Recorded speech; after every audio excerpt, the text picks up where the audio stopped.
this line opened up around 140. It's now about 150 in town, and really some two-way action. I'm actually surprised. A little bit more on Crawford, I understand, but we wanted to get your take on this, Ted. What do you think? Who do you like odds-wise? And, if you can give us a couple minutes, thanks. Yeah, no problem. It's always good when you have a fight where you can make an argument on either side, a legitimate argument on either side. You got Spence, the naturally bigger guy, southpaw, that, can be relentless. He's also shown that he's educated in the ring. He's cerebral enough. He's technically sound. He was an Olympian. You have to be, pretty rounded as a fighter, dimensional as a fighter to be an Olympian. That means that he was fighting the best fighters in the world internationally for years before he ever went pro. He knows how to win. He's a guy that goes to the body really well. Nothing better than going to the body of a smaller man, the naturally smaller man, obviously Crawford. So you can make an argument for Spence, an easy argument if you like the things I just said. And then you can go on the other side and make an argument for Crawford. Yeah, he's the smaller guy. But for me, punches are born. They're not made. And it's not always a correlation between size and power. It's you either have it or you don't have it. And if you have it, you carry it like Inoue does, which he was explosive against the bigger Fulton just recently, and he was so impressive. I mean, Crawford moved up 3 weight classes and has carried his power. I think he's the more explosive puncher as far as just pure, molecules to molecules, so to speak. He is the purer puncher. And he's more versatile. He's more dimensional. He might be the greatest switch hitter since Mickey Mantle. I mean, Mickey Mantle, for your sports fans out there, he could go on either side of the plate with power or average. Well, Crawford does that. He could go southpaw or orthodox for power or for average. And I've never seen, Andre Ward was pretty damn good, but this guy takes it to another dimension. But wow. Nice. Where he separates himself, for me, Bill, is that Crawford is so instinctual. My mentor, Cus D'Amato, used to tell me that the great ones, they can kind of make it up as they do it. Kind of like a Louis Armstrong. You got music fans out there? Sure. You got them, right? Of course. So, hello? Yep, we're here. Yeah, some of your guys, I'm out in the middle of Manhattan, so I didn't know if I lost you or what. But standing here trying to get this thing done for you before my doctor's appointment. Because you know what? I got to get my nose looked at because I didn't move my head enough. So I got a deviated septum, which happens in my sport sometimes. So I got to get in there.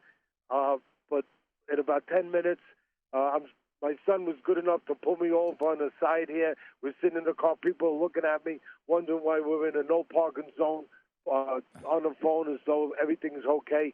But getting back to the music lovers out there, if you have any, is that guys like Louis Armstrong on the horn, one of the greatest horn players of all time, he could just invent his own notes. Just as he was playing, all of a sudden you say, well, I never heard that note before. Or Jimi Hendrix on the guitar just hit a different string, and you say, wow, that's different. That's not usual. Crawford is along those lines. He can just create stuff if the need is there to create it. That's pure instincts. That's subconscious. That is something that can't be taught. That's something that you either have it or you don't have it. And very few people have it at the level that I've seen Crawford exhibit it. So because of that, I put him in a little bit of a special class. And obviously, it's pretty clear that I favor him.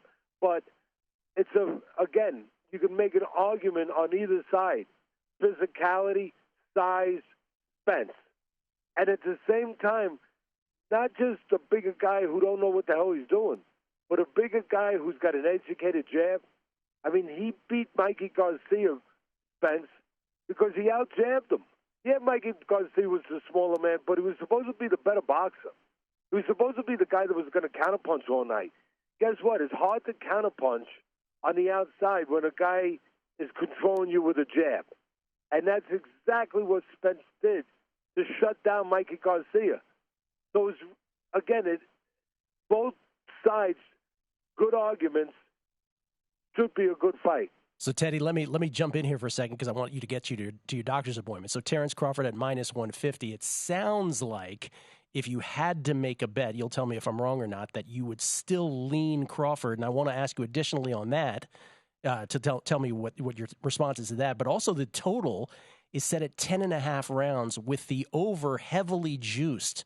The under is a good bang for your buck at +190. Where do you stand on that additionally? It figures to go rounds, obviously. You got two guys.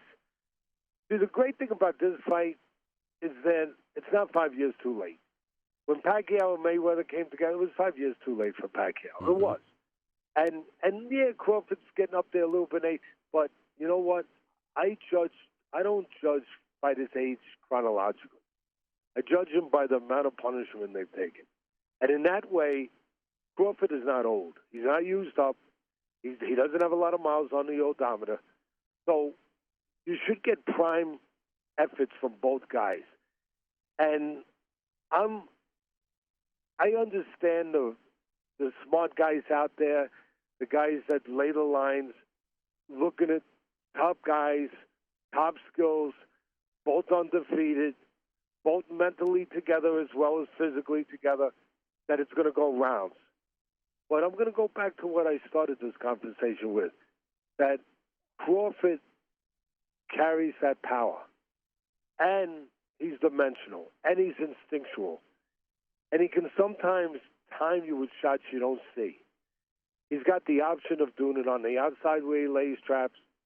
He's got the option of, believe it or not, sitting in the pocket with the bigger guy where he can time you and punch inside a shot where you might never see the shot.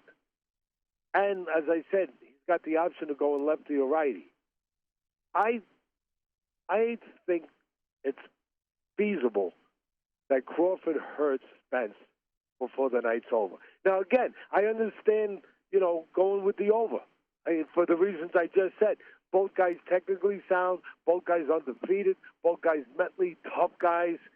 I see wanting to lay your buck down on going rounds. But with that line, I would think that I'm going to take a shot on the under. If I'm right, that Crawford catches him something before the night's over, before that number comes up that you just put out there, and that he can possibly get him out of there. So I think it's worth a shot. I would take Crawford on the side as far as the bet to win, period. And then I would throw a little extra on see if I get fortunate and pick up a little extra on the under.